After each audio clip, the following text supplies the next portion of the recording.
আজ আমরা সকালে বেরিয়ে পড়েছিলাম ভারতের শেষ গ্রাম চিটকুলের পথে। পাশেই গর্জন করছে বাঁশপা নদী, আর সামনে অপেক্ষা করছে একের পর এক রোমাঞ্চকর পাহাড়ি রাস্তা। কোথাও গভীর খাদ, কোথাও অবিশ্বাস্য সুন্দর ভিউ পয়েন্ট, আবার কোথাও এমন রাস্তা যেখানে এক মুহূর্তের ভুলও হতে পারে শেষ ভুল। আজকে আমাদের ফাইনাল ডেস্টিনেশন ছিল কল্পা। পুরো মেঘ করে রয়েছে আর খুব হাওয়া দিচ্ছে, দেখতে পাচ্ছেন তোমার চুলগুলো কিভাবে উঠছে, খুব ঠান্ডাও লাগে। আজকের দিনটা ছিল হিমালয় সৌন্দর্য আর অ্যাডভেঞ্চারের এক অসাধারণ অভিজ্ঞতা। আমরা ট্রাই করছি এখানকার লোকাল ফেমাস খাবার সিড্ডু। তো চলুন শুরু করা যাক আজকের এপিসোড। গুড মর্নিং ফ্রম রাকচাম। এখন আমরা আছি রাকচামে। এখন বাজে সকাল 6-7টা মতন। আমরা এখন যাব চিটকুল ভিলেজে। সেখান থেকে আমরা এখানে এসে ব্রেকফাস্ট করে বেরিয়ে যাব আমাদের আজকের ডেস্টিনেশন কল্পাতে। তো আমি জাস্ট দেখাতে চাই এই রাকচামে আমরা যে হোটেলে রয়েছি সেই হোটেল এবং হোটেলের সারাউন্ডিংসটা। এটা আমাদের হোটেল শম্ভু লজ, আর এটা হলো সারাউন্ডিংসটা। সামনেই দেখছেন স্নো ক্যাপ মাউন্টেনগুলো রয়েছে। খুব সুন্দর জায়গাটা, লোকেশনটা খুব সুন্দর।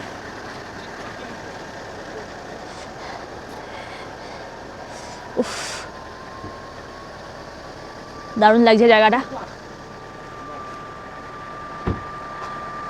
আচ্ছা, তো আমরা রওনা দিয়েছি এখন চিটকুল ভিলেজের দিকে। যদিও কালকে আমাদের বিকেলবেলা যাওয়ার কথা ছিল, কিন্তু কালকে আপনাদের জানিয়েছি কীরকম গেল আর কি। কালকের দিনটা আমাদের সত্যি কথা বলতে খুবই খারাপ গেছিল। ওই কিন্নর গেট ক্রস করার পর থেকেই আমাদের গাড়ির ডিস্টার্ব, এবং তারপরে অনেকক্ষণ বাদে মানে গাড়ির প্রবলেম সলভ হয়েছে। মানে পুরো দিনটা আর কি ওই দিকে চলে গেছিলো। কালকে কোনো সাইট সিইং করা হয়নি। প্লাস হলো এই যে সাংলা চিটকুল যে রাস্তাটা, সেই রাস্তাটাও খুব বাজে। মানে সেই রাস্তাটা চাইলেও জোরে গাড়ি চালানো যাচ্ছে না, রাস্তাটা প্রচুর গর্ত, মানে রাস্তাটা খুব একটা ভালো ছিল না। তাই জন্য আমরা এখানে পৌঁছাতেই আর কি প্রায় 7:30 মতন বেজে গেছিলো। আমরা তাই জন্য আর চিটকুলে যাইনি। তো আজকে আমরা রওনা দিচ্ছি এখান থেকে চিটকুলের দিকে। আমাদের হোটেল থেকে চিটকুলের ডিস্টেন্স দেখাচ্ছে 12 কিলোমিটার। তো রাস্তাটা মনে হচ্ছে এরকমই, ভালো রাস্তা মনে হয় নেই। ঠিক আছে, কি যে এগোই। ডিস্টেন্স খুব বেশি না, 36 মিনিটসও দেখাচ্ছে এখান থেকে লাগবে। তো চলুন যাওয়া যাক ইন্ডো টিবেট বর্ডারে, মানে চায়নার দিক থেকে ইন্ডিয়ার শেষ গ্রাম চিটকুলের দিকে।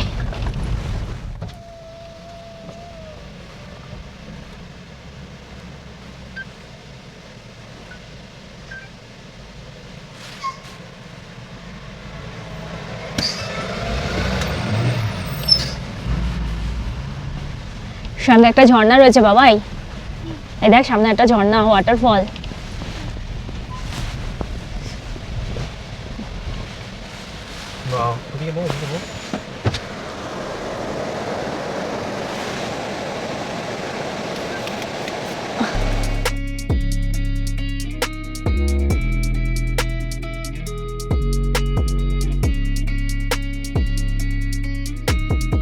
ग्राम पंचायत सक्षम आपका हार्दिक स्वागत करता है।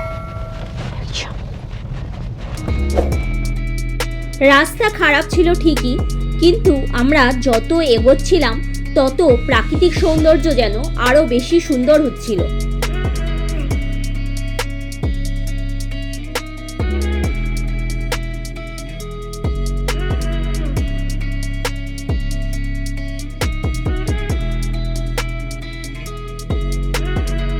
সামনের ভিউটা কি দুর্দান্ত লাগছে, পুরো সাদা সাদা পাহাড়, এরকম মাঝখানে গাছ। উফ, কি দুর্ধর্ষ লাগছে। ল্যান্ডস্কেপটা অসাধারণ সুন্দর।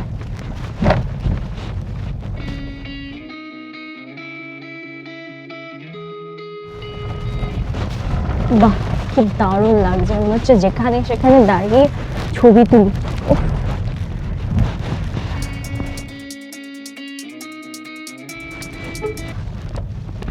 আমার টানটা কি শার্প ছিল। পাহাড়ের মানে কি বলবো ওপর থেকে টপ থেকে পুরো বরফগুলো মানে গলে গলে হয়তো জল হয়ে পড়েছে, পরে আবার বরফ হয়ে গেছে ওখানে।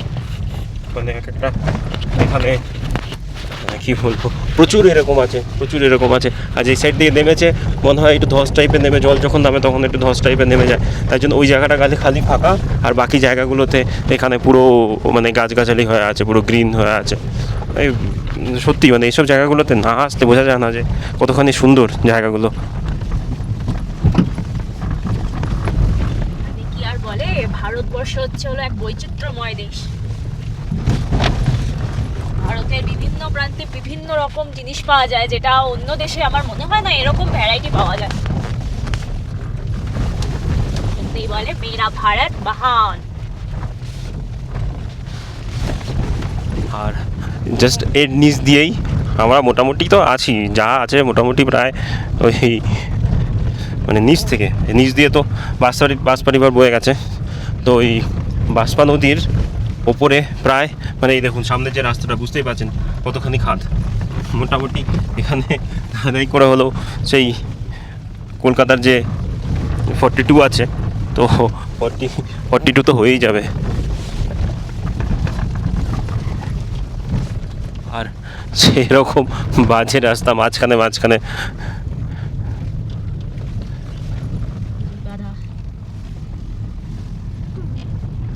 পাহাড়ের সাইড দিয়ে দেখুন রাস্তার পাশ দিয়ে গাছগুলো কেমনভাবে বসে আছে, বা মানে সরি গাছগুলো দাঁড়িয়ে আছে, বসে আছে বলা ভুল। মাই গড, ও মাই গড, এখানে তো আরো বেশি স্নো। এবার চারদিকে মোটামুটি আমার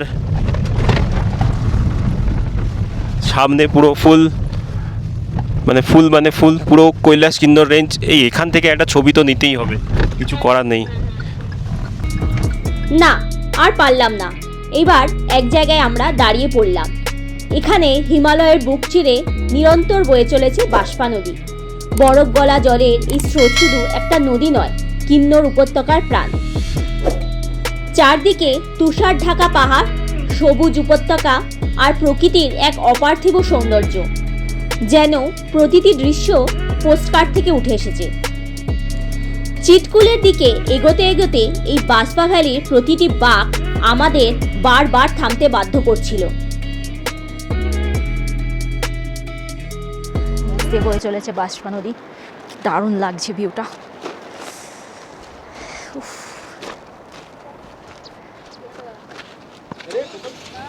বাবা সাইডে যাবে না।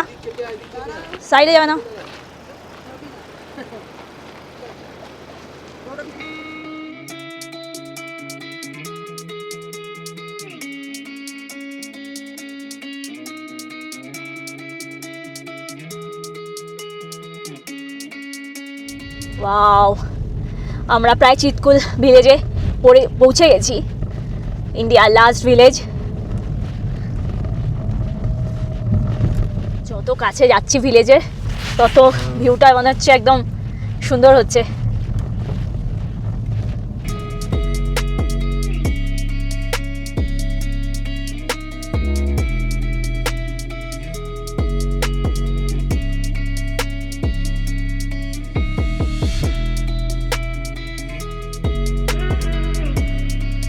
তো ফাইনালি আমরা চিটকুল ভিলেজে পৌঁছে গেছি।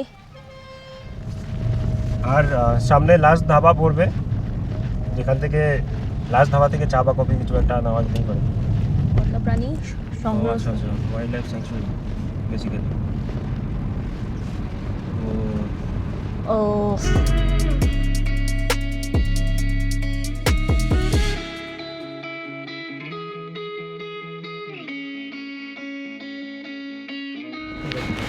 আচ্ছা, আমরা এই যে এখান থেকে এসে চিটকুল লাস্ট ক্যাফেটেরিয়া থেকে কিছুটা এগিয়ে এসে এখানে বর্ডার আছে, সে চেকপোস্ট আছে, একটা চেকপোস্ট আছে।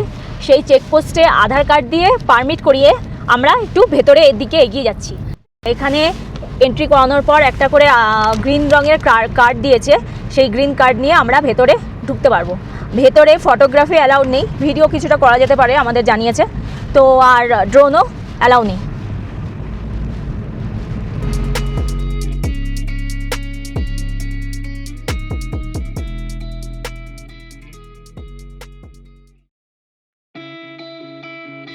লাগছে।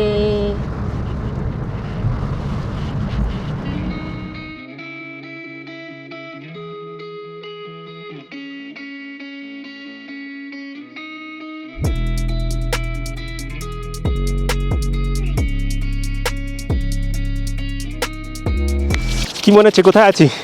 নিজের গাড়ি নিয়ে আমরা চলে এসেছি রানীকান্ডা, যেটা হচ্ছে এখানে চিটকুল আর মানে ইন্ডিয়ার last village of India Chitkul থেকেও আমরা কিছুটা এগিয়ে একটা চেকপোস্টে আমরা সেখান থেকে ভিজিটের পাস বানিয়ে, এই যে ভিজিটের পাস, এই ভিজিটের পাস বানিয়ে আধার কার্ড দিয়ে সেখান থেকে কতজন গাড়ির নাম্বার, গাড়িতে কতজন আছে সেই সব কিছু ডিটেলস দিয়ে আমরা ওখান থেকে রানীকান্ডায় এসেছি। এটাই হলো এখান থেকে লাস্ট ভিজিটার স্টপ। এর আগে আর যেতে দেয় না, এরপরেই আছে ইন্ডো চায়না বর্ডার। ঠিক আছে, তো এবার যেটা বক্তব্যটা হলো জাস্ট ওই পাহাড়টা দেখুন, পুরো চারদিকে স্নো ক্যাপ মাউন্টেন পুরো ভর্তি হয়ে আছে আশপাশে, তার সঙ্গে সঙ্গে নিচে নদীটা বয়ে গেছে। নদীটার আওয়াজটাও অসাধারণ, মানে সাউন্ডটা ইটসেলফ একটা সুদিং সাউন্ড, মানে কি বলবো। আর নিচ দিয়ে দেখুন, নিচ দিয়ে যে একটা মানে নদীর পাশ দিয়ে যে গাছগুলো আছে, এটা অসাধারণ মানে কি সত্যি, মানে না দেখলে এটা মানে কি বলবো, বলার কথা না। মানে না দেখলে কেউ বিশ্বাস করতে পারবে না যে এইখানে দাঁড়িয়ে আমরা আছি। আর ওই যে আমাদের গাড়ি আছে, আমাদের আইটেনিওস পার্ক করা, ঠিক আছে। আর ওখানে গ্রুপের বাকি মেম্বাররাও আছে। দুর্দান্ত লাগছে একটা। চলো ধীরে ধীরে ওই ওপরের দিকে যাচ্ছি। ওপরেও পুরো স্নোক্যাপ মাউন্টেনে ভর্তি আছে।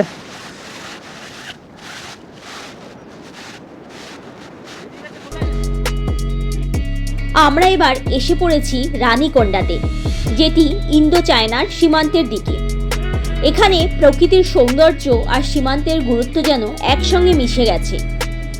দূরে তুষার ঢাকা শৃঙ্গ, নিচে গর্জনরত বাষ্পা নদী, আর চারিদিকে এমন এক নীরবতা যা ভাষায় প্রকাশ করা কঠিন। এই রাস্তা শুধু একটি পর্যটন গন্তব্যের পথ নয়, এটি ভারতের শেষ প্রান্তের দিকে এগিয়ে যাওয়ার এক অনন্য অনুভূতি। আর সেই অনুভূতি ক্যামেরায় যতটা ধরা পড়ে, বাস্তবে তার সৌন্দর্য তারও অনেক বেশি।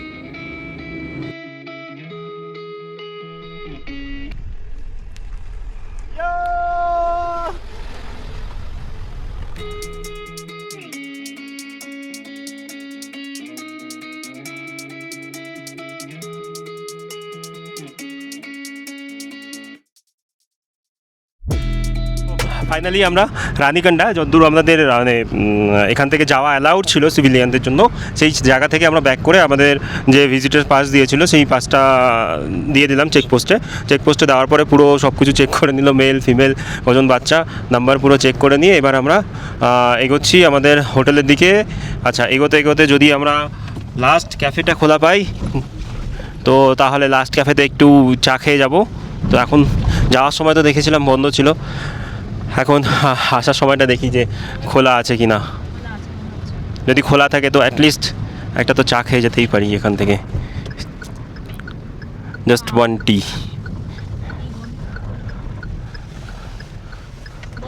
কিন্তু এখানে last cafe Chitkul last cafe বন্ধ। জায়গা দেখলে আমি একটু দাঁড়াবো, ছবি তুলবো গাড়িগুলো নিয়ে। আচ্ছা, এইখান থেকে দেখুন ঝর্ণার জলটা ওপর থেকে বরফ গলা জল, দুর্দান্ত লাগছে। আমি এটা যাওয়ার সময় খেয়াল করেছিলাম, বাট যাই হোক।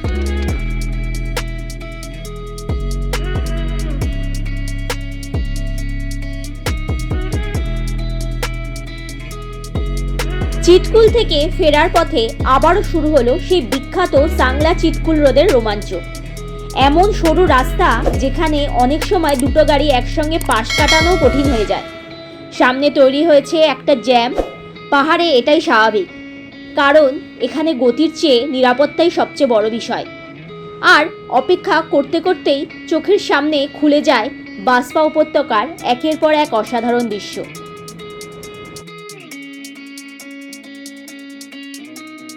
আমরা বেরিয়ে যাচ্ছি আজকে রকচাম থেকে। এখন ঘড়িতে বাজে 12টা 37, অনেকটাই বেলা হয়ে গেল।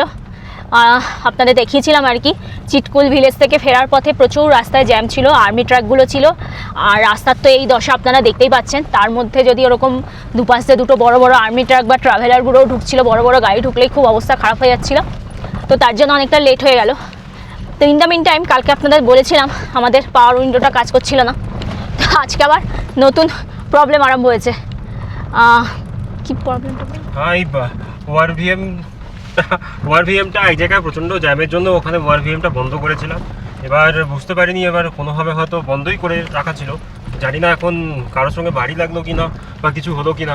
আসলে বাঁদিকে তো খাদ পুরো, এবার বাঁদিকটা দেখে ডান দিকটা দেখে মানে ম্যানেজ করে চালাতে হচ্ছে, আর এমনিতে সরু রাস্তা, আর ট্রাভেলারের তো একদম পুরো সারি সারি ট্রাভেলার যাচ্ছে, মানে এইদিকে চিটকুলে আজকে প্রচুর লোক ঢুকছে, প্রচুর। মানে এই জন্যই শুনেছিলাম যে একটা মানে কোনো একটা ইউটিউব ভিডিওতেই শুনেছিলাম যে এই সাংলা চিটকুল রোডে প্রচণ্ড জ্যাম, মানে প্রচণ্ড জ্যাম থাকে সবসময়।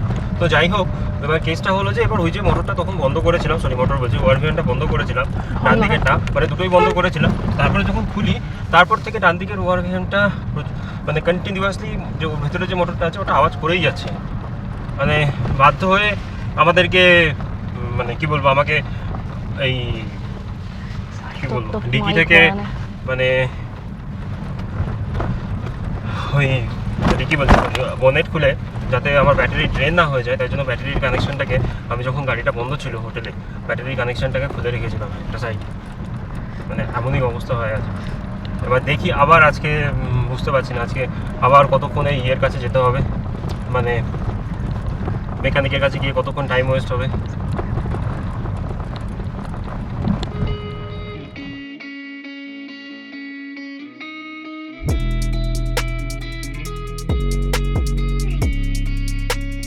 দুর্দান্ত ভিউ, মাই গড।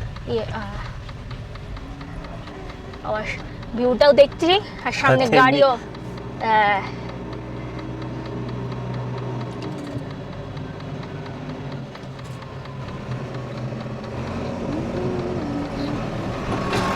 বাবা, এর তো সামনের কাজগুলো পুরো ফেটে চৌচির হয়ে গেছে, দেখছে কি করে? ওই যে ও আচ্ছা এসকালেটরটা। আচ্ছা আচ্ছা আচ্ছা। তো যাই হোক, যেটা বলছিলাম এই মানে সামনে ভিউটা মানে দুর্দান্ত ছিল, ওপর থেকে পুরো সেই ঝর্ণার জল নেমেছে, ঝর্ণার জল নেমে ব্যাস। ও না মানে আমাদের কি হয়েছে বলুন তো, মানে প্ল্যানিংটা না ভুল হয়ে গেছে, প্ল্যানিংটা মানে কি বলবো এক্সট্রা আসলে সময় পাওয়া যায় না, তো নাহলে প্রত্যেকটা জায়গায় থেকে থেকে একদিন করে যদি আমরা এক্সপ্লোর করতে হ্যাঁ, পারতাম হ্যাঁ, হ্যাঁ। খুব ভালো হতো, খুব ভালো হতো। আর ঠিক আছে, কিছু করার নেই, এবারের মতো থাক, এবারে যা হচ্ছে হোক, আবার আসবো, আবার যেগুলো মিস হবে সেগুলো দেখতে আবার আসবো। দেখুন কথা হচ্ছে যে আপনি যদি মাটন খেতে পছন্দ করেন, না আমি খেতে পছন্দ করি তাই জন্য খাওয়ারই এক্সাম্পল দিচ্ছি, তো মাটন কি আপনি একবারই খাবেন? আপনি তো বারবার খাবেন, তো সেরকম হ্যাঁ এটা অবশ্যই ঠিক যে এক জায়গায় গেছি আবার। যেখানে দাঁড়িয়ে আছে ওখানটা তারা আছে, ওই টিকিটগুলো নেবে আমার মনে আছে। তো যাই হোক, ও এটাই মনে হয় সাংলা ভ্যালিটা। আর আকাশে আজকে মেঘও পড়ে আছে।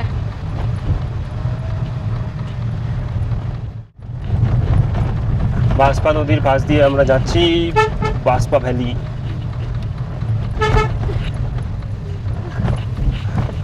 সাথে হাফ টানেলিং রোড, দুর্দান্ত লাগছে। এই রাস্তা দিয়ে যদিও কালকে গেছি, বাট কালকে একটা তাড়াহুড়োতে গেছিলাম যে চিটকুল যাব সন্ধ্যেবেলার মধ্যে। একদিক দিয়ে ভালোই হয়েছে, কালকে চিটকুল গেলে আমরা আজকে সকালে যেটা জায়গাটা গেলাম সেখানে যেতে পারতাম না, হয়তো শুধু ভিলেজটা ঘুরে চলে আসতে হতো বা ওই নদীর ধারে, যদিও আমরা একদম নদীর ধারে যাইনি কারণ অলরেডি লেট হয়ে গেছিল। আর তার মধ্যে ফট করে আমাদের ওই কথাটা মনে পড়েছিল যে এই সাংলা চিটকুল রোডে প্রচণ্ড পরিমাণে জ্যাম হয়। তো যাই হোক, আমরা মানে সেই জ্যামটাও কিছুটা হলেও পেয়েছি, তাই জন্য আমাদের হোটেলে আসতে যাওয়ার তুলনায় প্রায় অনেকখানি টাইম লেগে গেল, প্রায় 1 ঘন্টা লেগে গেল না হোটেল ঢুকতে। হ্যাঁ, ওখান থেকে আমরা যাওয়ার সময় মোটামুটি মানে খুব বেশি হলে 0.5 ঘন্টা থেকে 40 মিনিট আমরা ঢুকে গেছি। অনেক টাইম লেগেছে। তো যাই হোক, আজকে আমাদের নেক্সট টার্গেট হচ্ছে কল্পা। কল্পা থেকে আমরা দেখছি, কল্পা তো না মানে হোটেল থেকে যাওয়ার আগে আমাদের ইচ্ছে আছে ওখান থেকে আমরা আরও 2-4টে পয়েন্ট আছে, যেরকম রোগী ভিলেজের একটা মন্দির আছে, বিষ্ণু মন্দির, সেই বিষ্ণু রোগী ভিলেজে একটা বিষ্ণু মন্দির আছে, সেই বিষ্ণু মন্দিরে যাব, প্লাস তার সঙ্গে সঙ্গে রোগী ভিলেজ যাওয়ার আগে পড়বে রোলা ক্লিফ।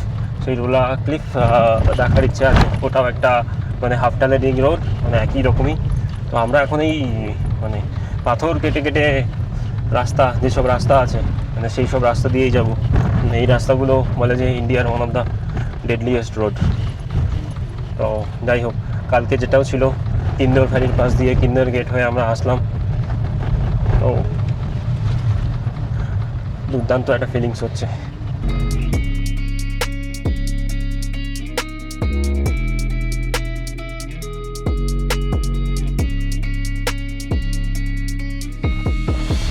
আমরা এখন আছি সাংলাতে। এখানে ভালোই বেশ বৃষ্টি হওয়া আরম্ভ হয়েছে, আর জ্যাম তো আছে। কালকে দেখেছিলাম যে কি বলবো, মানে কালকে না, সরি, আজকে সকালবেলায় দেখিয়েছিলাম যে জ্যাম কীরকম। সামনে দেখতে পাচ্ছেন, জানি না দেখা যাচ্ছে কি না, সামনে মিলিটারি ট্রাক রয়েছে। মিলিটারি ট্রাক একটা থাকলেই আর কি, যেহেতু অত বড় একটা গাড়ি, তত পাস করতে টাইম লাগে। সাংলা থেকে আমরা বেরিয়ে যাচ্ছি। ধন্যবাদ। Visit again, of course. না, এটা চুপকা ভ্যালি নাকি একটা ভ্যালি ছিল। ও আচ্ছা, বাসপা গেস্ট হাউস, সাংলা ভ্যালি। আমরা তখন তাহলে সাংলা ভ্যালি। আর এই যে এইদিকে কামরু ফোর্ট, আমরা কামরু ফোর্টটা ছেড়ে দিলাম আজকে। কামরু ফোর্টটা আর হবে না আমাদের। ওই উপরে কামরু ফোর্ট থেকে একটু সারাউন্ডিং ভিউ পাওয়া যায়। এই কি বাজে জায়গা দাঁড়িয়ে আছি তো। আমাদের সামনে একটা ট্রাভেলারের আগে একটা মিলিটারি ট্রাক, আর আমাদের পেছনে আর একটা মিলিটারি ট্রাক। ওরে বাবা, পেছনেও রয়েছে।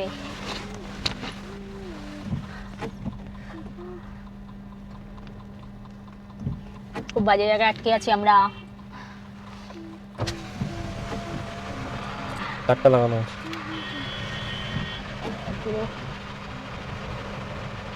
ও, হাওয়াটা তো দুর্দান্ত ইয়ে করছে। ওই যে এদিক দিয়ে ওই কামরু ফোর্ট দিয়ে নামছে বড় বড় ট্রাভেলারগুলো। পুরো কিরকমভাবে এই রাস্তাটা, ইয়েটা খুব বেশি। একবারে 10 তলা। আমরা সাংলা থেকে বেরিয়ে গেলাম। এখানে দুই জায়গায় কার মেকানিকের মানে সন্ধান পেলাম, বাট কেউই এই কাজ করতে পারবে না বললো। সামনে দেখছি এই রাস্তাটা বেশ সুন্দর, কিন্তু সরু রাস্তাটা, মানে অপোজিট সাইড দিয়ে গাড়ি আসলে বেশ চাপই হবে।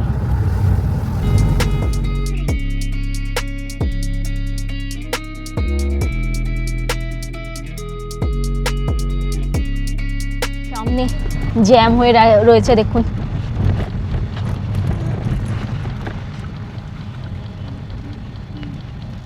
চলো, এইখানে দাঁড়াতে হবে তো, ওইখানে সব তো বাচ্চা জায়গা কোথায় যে ক্রস করবে।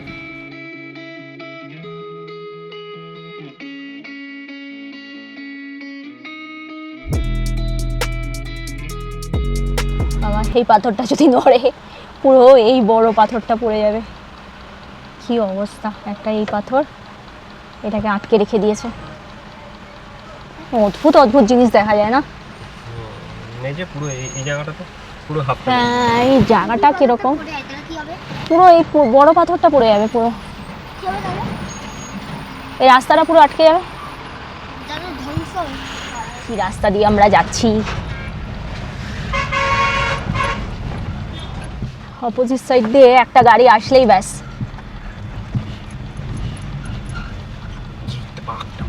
দেখো তো রাস্তাগুলো চলে গেছে, দেখুন সিঁড়ির মতো এরকম এরকম এরকম জিগজ্যাগ জিগজ্যাগ জিগজ্যাগ তবে রাস্তাগুলো গেছে সামনে, তাই না?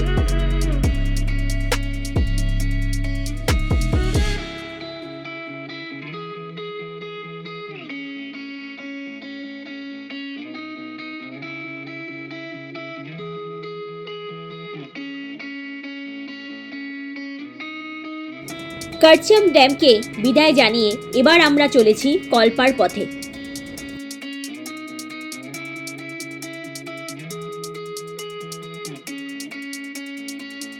আমরা এখন আছি বাসপা এবং শতদ্রু নদীর যে সঙ্গম আছে সেই জায়গাটায়।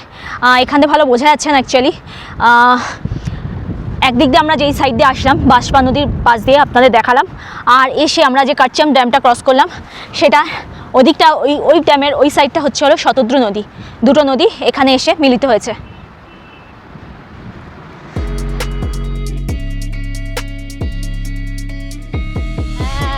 ওই দেখ বাবা উপর সেই থেকে, কোন উপর থেকে পড়ছে উপর দেখ, থেকে ঝর্ণা পড়ছে। দেখেছিস সবাই কোন উপর থেকে ঝর্ণা পড়ছে দেখ। তো আমরা তো আমাদের যে ডেস্টিনেশন ছিল মানে রাকচামে যে হোটেল ছিল সেই হোটেল থেকে আমরা বেরিয়ে আমরা তো যাচ্ছি বেসিক্যালি এখন টার্গেট আছে রোলাক প্লেসের দিকে যাওয়ার। তারপরে তার সঙ্গে সঙ্গে আমরা রঘু ভিলেজটা কভার করব, রঘু ভিলেজ কভার করে নিয়ে তারপরে আমরা ব্যাক করব হোটেলে। ঠিক আছে, তো এরকম একটা প্ল্যান আছে আমাদের। তো যাই হোক, এবার যেটা বলার যে আমরা ভুল করে একটা মানে ভুল করে না জেনে আমরা একটা অন্য রাস্তায় ঢুকে গেছি। ঠিক আছে, যেটা আমার যায় টুয়ার্ডস রিকংপিওর দিকে। তো আমাদের রিকংপিও তো মানে হিমাচল প্রদেশের একটা মানে কী বলবো একটা ফেমাস মানে সিটি বা গ্রাম যাই হোক না কেন। তো এবার কেসটা কী হয়েছে যে আমরা যখন আসছিলাম ওই কনফ্লুয়েন্সটা থেকে বাসপা রিভার আর শতদ্রু রিভারের, তো ওখান থেকে এসে রাস্তাটা কী হয়েছে, রাস্তাটা একটা চলে গেছে শতদ্রু নদীর পাশ দিয়ে আর একটা উঠে গেছে NH 5-এ। ঠিক আছে, তো এবার দুর্ভাগ্যবশত, আচ্ছা আমি পরে বলছি, তার আগে দেখুন গাড়ি ধোয়া চলছে। আমি কি এইভাবে গাড়িটা ধুয়ে নেবো?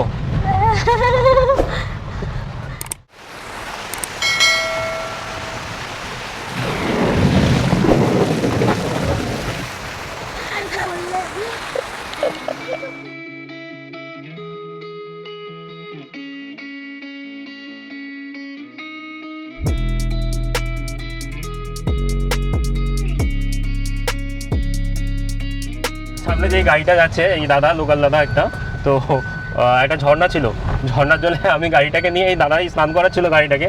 তো এই গাড়িটাকে দিয়ে স্নান করানো দেখে আমিও স্নান করালাম। তো এবার স্নান করানোর সময় কী হয়েছিল, ওই সামনে একটা মানে কী বলবো সাইজটা মানে মোটামুটি 4 থেকে 5 ইঞ্চির একটা বড় মানে সেই গজালগুলো হয় না বড় বড়, সেগুলো একটা টায়ারে ঢুকে গেছিলো। এবার ও তো বলছে অনেকক্ষণ ধরে দেখে বলতো দাঁড়াতে দাঁড়াতে, তো তারপরে যাই হোক ও বসেছিল, বসে নিজেই বললো যে দাঁড়িয়ে বের করে দিতে। তো নাড়ার জন্য যাই হোক টায়ারের ইয়েটা তো মানে বোঝা যায়নি এখনও, তো দেখা যাক একটু এগিয়ে দেখবো যে কী হয়, তারপরে দেখছি। তো ছোটো জিনিস ঢুকলে ওইটুকু পাংচার তো কিট ছিলই, করে নেওয়া যেত, চাপ হতো না। বাট স্টিল আরও যদি বেশি ক্ষতি হয়ে যেত তখন চাপ হতো। তো যাই হোক যেটা বলছিলাম, কিন্তু সেখান থেকে আমরা এই ঝর্ণাটা দেখে মানে একটা মোমেন্ট দেখে আমরা না থাকতে পেরে এই জিনিসটা করেই নিলাম। গাড়ি ধোয়া হয়ে গেল ঝর্ণার জলে। ঠিক আছে, এবার এই যে রাস্তাটা যাচ্ছি এই রাস্তাটা রিকংপিও যাওয়ার নতুন রাস্তা, আমরা ভুল করে ঢুকে গেছিলাম। ওই দেখুন সামনে লেখাও আছে রিকংপিও 5 কিলোমিটার, কিন্তু ভাইরাস গুগল আমাদেরকে ওই শতদ্রু নদীর পাশ দিয়ে অপোজিট সাইডে যে রাস্তাটা ছিল সেই রাস্তা দিয়ে ও কন্টিনিউয়াসলি আমাদেরকে দেখাচ্ছিল। তো যাই হোক আমরা মানে ভুল করেই ভালো রাস্তায় ঢুকে গেছি, নতুন রাস্তা একদম পুরো দেখে বোঝাই যাচ্ছে। আর তার সঙ্গে সঙ্গে এই যে সিনিক বিউটিটা সেটাও অসাধারণ। অসাধারণ, সত্যি অসাধারণ। পাহাড়ের মাঝখান দিয়ে এরকমভাবে রাস্তা মানে কি বলবো, মানে পাথরগুলোকে মানে পুরো একটা অদ্ভুতভাবে কাটা।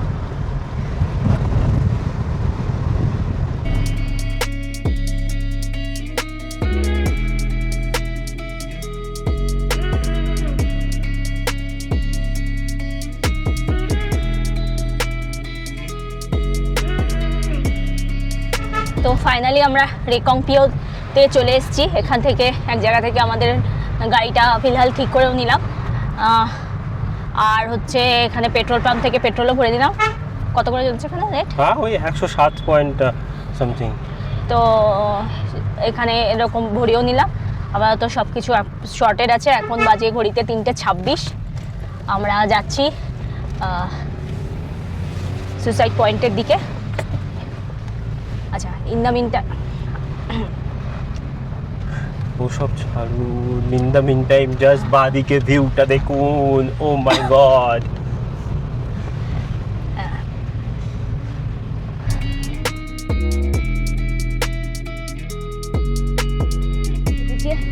তার ছোট্ট ছোট্ট ইয়ে, হ্যাঁ এই যে দেখা দেখা এখানে দেখা, এই যে দেখুন পুচকে পুচকে, হ্যাঁ, তাও মানে- আবার ইউ টার্ন একদম খুব পুরো ইয়েতে। ধরে একদম তুলে দিচ্ছে। কি হলো? ও আমি ভুলে গেছিলাম আমার গাড়িতে প্রচুর লাগেজ আছে, তাই জন্য পেছন দিকে একটু ওয়েটটা বেশি না, সেকেন্ড গিয়ারে এসব ইয়েতে আমার গাড়ি বেরিয়ে যায় আরামসে, আমার খেয়াল ছিল না যে।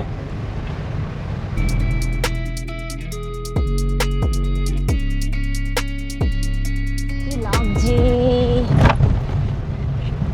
চারিদিকে পুরো একদম বরফে ঢাকা তুষারাবৃত পাহাড়।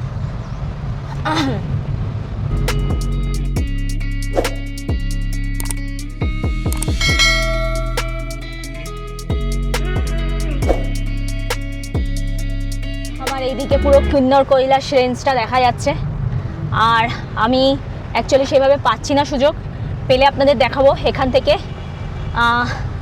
শিবলিঙ্গটা যেটা, সেটাও দেখা যাচ্ছে, বেশ স্পষ্টভাবে দেখা যাচ্ছে।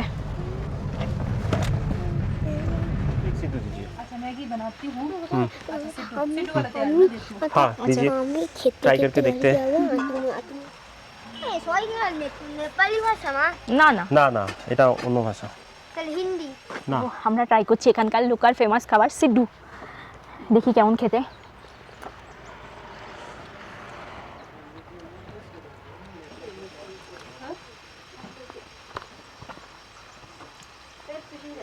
কেমন? আমার খুব একটা ভালো লাগছে না। আমারও ঠিক আছে, নাটস টাইপের কিছু পছন্দ না তাই জন্য। মেবি হতে পারে।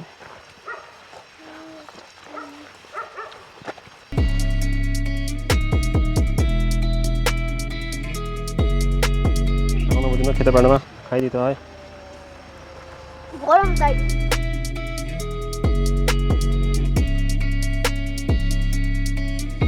তো আমরা এই কল্পা ঢোকার সময় এখানকার যে ফেমাস খাবার সিদ্ধু, সেটা ট্রাই করলাম। আমার খুব একটা ভালো লাগেনি, সৌভিকের ভালো লেগেছে। অ্যাকচুয়ালি ব্যাপারটা হচ্ছে এই যে স্টাফিংগুলো সেটা পুরো ড্রাই ফ্রুটস দিয়ে করা, তো আমি খুব একটা ড্রাই ফ্রুটস পছন্দ করি না। হ্যাঁ, একটু পিকুলিয়ার টাইপেরই আছি আমি, তো তাই জন্য আমার মেবি সেটাই হয়তো রিজন আমার না ভালো লাগার। আর সৌভিকের ভালো লেগেছে। তো আর সন্দেশ ম্যাগি খেলো। এবার আমরা যাচ্ছি আমাদের এইখানে কল্পা একদমই সামনে, আর কল্পা হয়ে আমরা যাব সুইসাইড পয়েন্ট যেটা এখানে, তো সেদিকে। তো আমি অ্যাকচুয়ালি বারবার এদিকে তাকাচ্ছি, কারণটা আপনাদের দেখাচ্ছি। কারণটা দেখুন, দিস ইজ দ্য রিজন যে আমার চোখ খালি এদিকে চলে যাচ্ছে।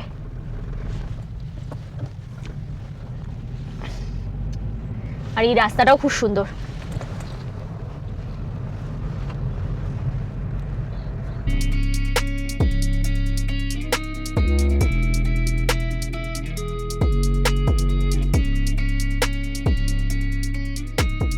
সামনে আছে রোলা ক্লিফ, যেটা বলছিলাম সুসাইড পয়েন্ট, সেদিকে আমরা যাচ্ছি।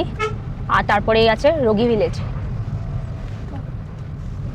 সামনে পুরো কিন্নর কৈলাস রেঞ্জটা দেখা যাচ্ছে এবং শিবলিঙ্গটাও এখান থেকে সুস্পষ্টভাবে দেখা যাচ্ছে। আমি গাড়িটা থামলে আপনাকে জুম করে দেখাবো।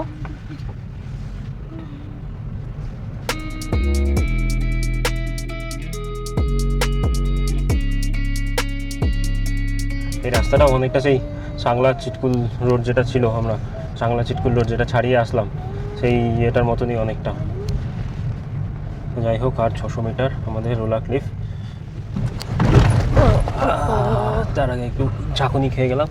আচ্ছা, এখান থেকে দেখি দেখা যাচ্ছে। হ্যাঁ, ওই তো পরিষ্কার। কোনটাই আমি দেখতে পাচ্ছি না। ওই তো মানে চলে এসেছি আর কি সুসাইড পয়েন্টে। ওই যে ইয়েলো কালারের যে ব্যারিকেড দেওয়া আছে,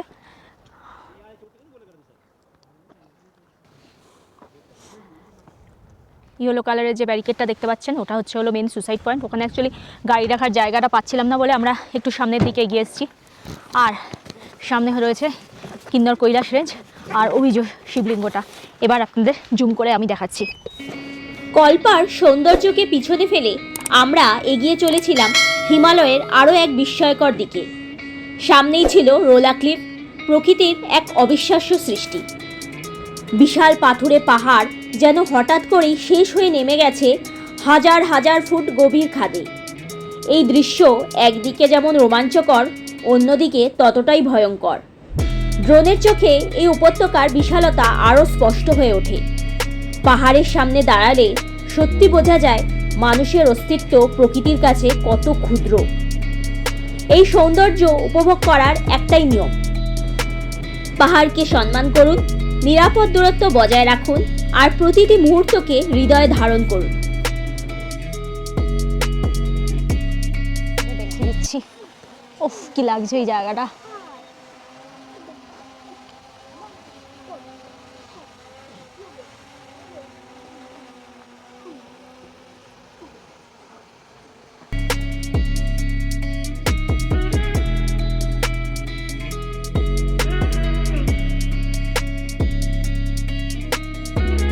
রোগী ভিলেজে আমরা চলে এসেছি। আমরা কি টেম্পলে যাবো? হ্যাঁ হ্যাঁ হ্যাঁ, কি টেম্পলে যাবো? বিষ্ণু, এই আপাতত বিষ্ণু টেম্পলই, সবই তো এখানে বিষ্ণু নারায়ণ টেম্পল। আচ্ছা আচ্ছা আচ্ছা, এখানে আমরা একটু গ্রামটা ঘুরে নিই। বাহ, প্রচুর বাঙালি, তো বাঙালিরাই বেশি ঘোরে। কতগুলো দেখলি বলতো? এখানে একটা মন্দিরও আছে, বিষ্ণু মন্দির, ইচ্ছা আছে সেটাতেও ভিজিট করার। সুন্দর গোলাপগুলো দেখো, কি সুন্দর হ্যাঁ। গোলাপগুলো, অন্যরকম টাইপের, কি সুন্দর গোলাপ। এখানে প্রচুর গোলাপ আছে, দেখো প্রচুর। এখানে পিঙ্ক, ওটা তো পার্পল কালারের, রেড, দেখ এটা দেখ হোয়াইট। দেখ গোলাপগুলো দেখ, কি সুন্দর বাবা। সামনে দিয়ে যে রাস্তাটা ছিল সেখান থেকে দুটো পোর্শন ছিল, একটা সোজা যেখানে গাড়িগুলো রাখা ছুট দিয়ে, আর একটা হচ্ছে সিঁড়ি দিয়ে। তো আমরা লোকালদের জিজ্ঞাসা করলাম, তো বললো যে এখান দিয়ে আসার জন্য, মানে এই রাস্তাটাও যায় এখান দিয়েই। ঠিক আছে, তো চলুন নিয়ে যাই দেখাচ্ছি। এই জায়গাগুলো কি জানিস? এই জায়গাগুলো কি এই যে কাঠের জায়গাগুলো, কি? এই কাঠের কাজগুলো দেখেছিস? হ্যাঁ, বাহ, এই সুন্দর তবে সেটা। হ্যাঁ, আর এই দেখ কাঠের পুরো বাড়িটা, সুন্দর কাঠের দেখ কাজ এখানে। করা, দুর্দান্ত সুন্দর, কি লাগছে। সুন্দর কাঠের মধ্যে কাজ করা, দেখো।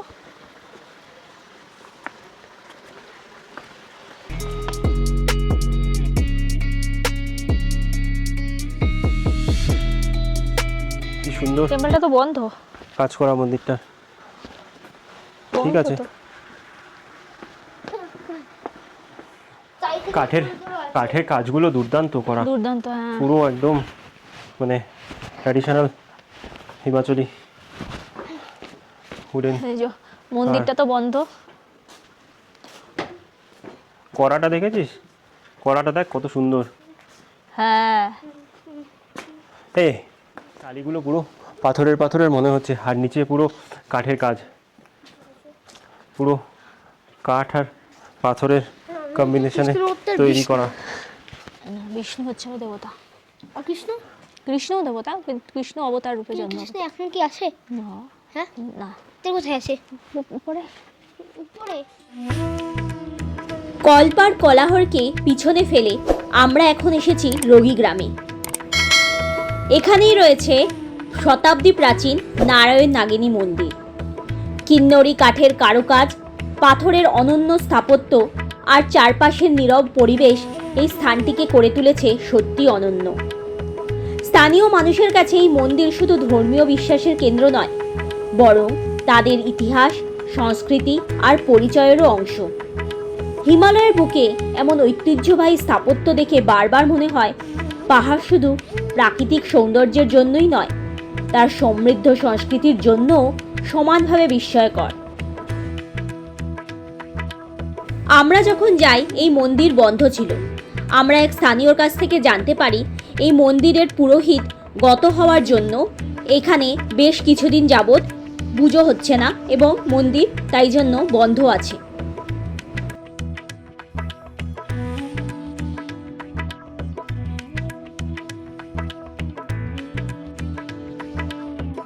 এখানে যে জায়গাগুলো দেখতে পাচ্ছেন, যেগুলো আটকানো আছে, এগুলোতে এনারা এই শীতের জন্য খাবার করে রাখে, খাবার স্টোর করে রাখে? খাবার স্টোর করে রাখে শীতকালের জন্য। খুব ঠান্ডায় খাবার, কাঠ ফাট এগুলো। ও আচ্ছা আচ্ছা আচ্ছা। সো আমি এখন আছি সুসাইড পয়েন্টে। একটু আগে আপনারা এখান থেকে গেছি, তখন এখানে দাঁড়ানোর মতো জায়গা ছিল না বলে আমরা একটু দূরে গিয়ে জায়গাটার একটু ভিডিও টিডিও নিয়েছিলাম।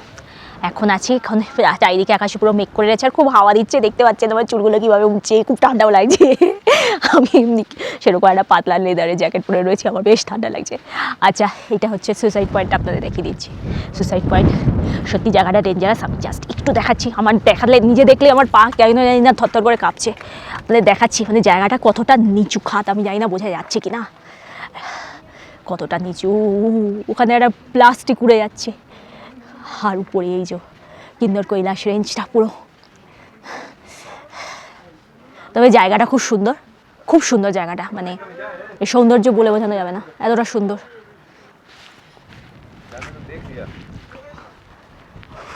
পাহাড়ের যে ক্লিফগুলো এরকম বেরিয়ে রয়েছে, প্রচণ্ড ঠান্ডা লাগছে, ঝিঝির করে বৃষ্টি হচ্ছে, দেখতে পাচ্ছেন আকাশে মেঘ হয়ে রয়েছে আর ঝিঝির করে বৃষ্টিও পড়ছে। সো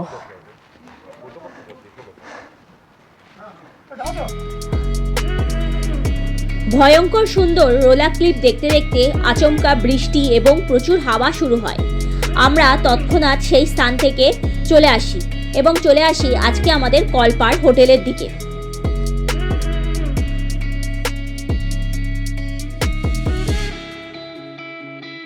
হোটেলে এসে ব্যাগপত্র রেখে আমরা আবার বেরিয়ে পড়ি আশপাশটা একটু ঘুরে নেওয়ার জন্য। এবার আমাদের গন্তব্য ছিল এই কলপাড়ি এক বিষ্ণু মন্দিরের দিকে, যেটাকে এই কলপাড় নারায়ণ নাগিনী মন্দিরও বলে, আবার চিনি বিষ্ণু টেম্পেলও বলে।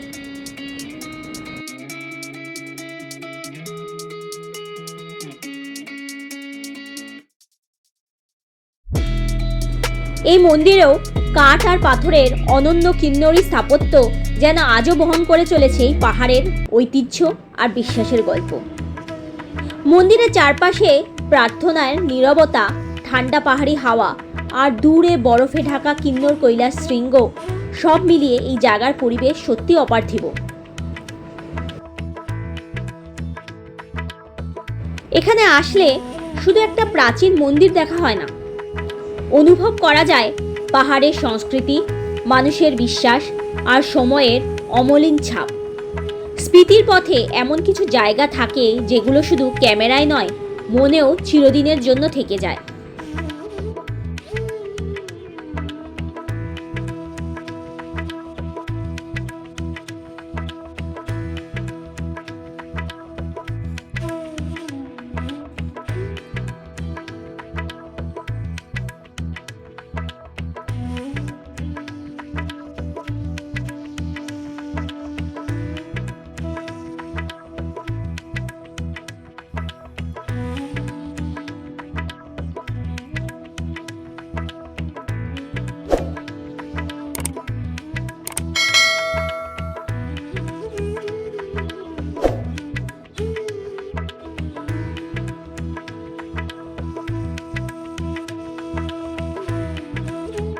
এই মন্দির থেকে আরেকটু এগিয়ে গেলেই পাওয়া যায় কল্পা মোনাস্ট্রি।